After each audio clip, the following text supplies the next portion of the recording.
hojaga duo qiling, oqsoqol duo qiling desa, mabodo qilgan ibodatlar kamchiligi bo'lsa deb mabododan chiqadi. Ey inson, gapni o'ylab gapir. Mabodo kamchiligi degan gap, men 100% to'g'riman degan gap, iddao chiqadi tagidan. Sen uni o'rniga biz osiy jofiy bandalaringni eplab seplab qilgan ojizona ibodatini Parvardigor qabul qilgin deb tan ol xatoingni. Ol, bo'yningga ol, to'g'riman demasdan. To'g'rimiz o'zi yo'q. Bo'lganmas, bo'lmaydi ham. Har qancha bo'lsa kam. Hamma yoqimiz joyiga tushganda ham ko'nglimiz joyiga tushmaydi. Namozda turib har hayollarda bo'lamiz-ku. Qanaqa bu ibodat qabul bo'ladi aka-ukalar. Alloh subhanahu va taolo bizga yana bir ta'limni berdi. Demak, jamoat kerak. Duo kerak. Jamoatning o'zi ijobat. So'ragan har qancha bo'lsa Xudo beradi.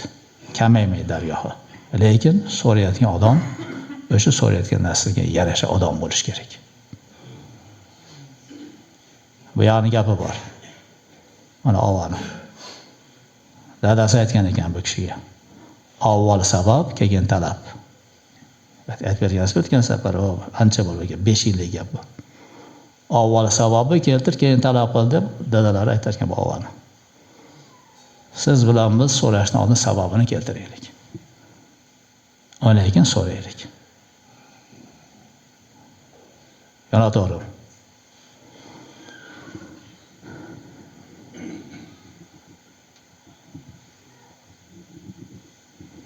Ya ibadi, innama hiya a'malukum uhsiha lakum summa uwaffikum iyyaha.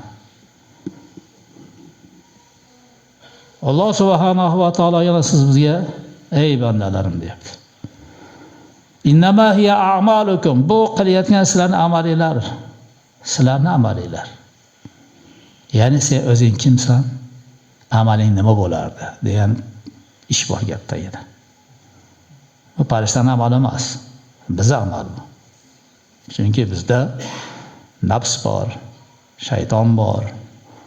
To'g'rimi? Atrofda muhit ta'siri bor. Xotin bola chaqa, oshna og'ayni, siyosat, har holat bor. Issiq sovuq, och yalang'och, muhtojlik, shodlik, xurramlik, shashilish, xotirjamlik, hamma narsani ichida biz qilqim qilib bir namoz o'qiymiz xolos.